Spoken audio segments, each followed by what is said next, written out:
So if you wish to be chosen or to have a chance of being chosen, the important thing is to get involved with your local branch.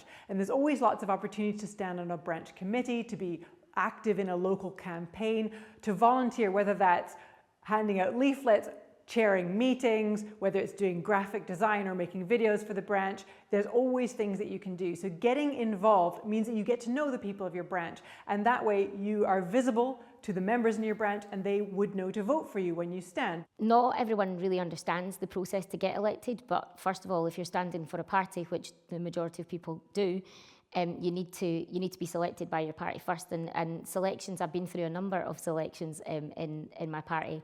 And I saw the good, the bad and the ugly in them all, if I'm honest. They were difficult. And they're most difficult because actually when you're standing against people in your own party, the fact is you're coalescing around a singular, or not a singular, but a kind of purpose for us, the Labour Party obviously, and social justice and equality.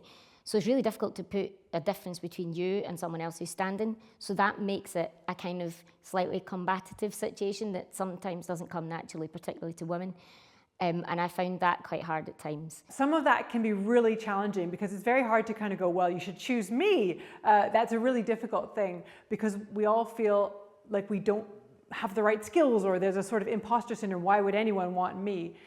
I think it's really important to remember that you are an expert in your own experience. There's too many people in Parliament who, did a degree in politics at a fancy school.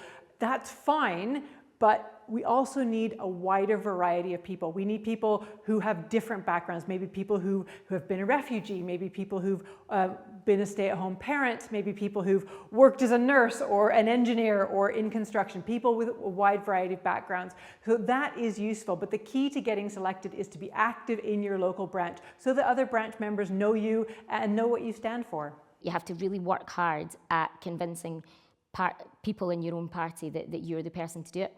And as a disabled woman, it's not always easy to convince someone, particularly if you're trying to go for a winnable seat, if there is such a thing now.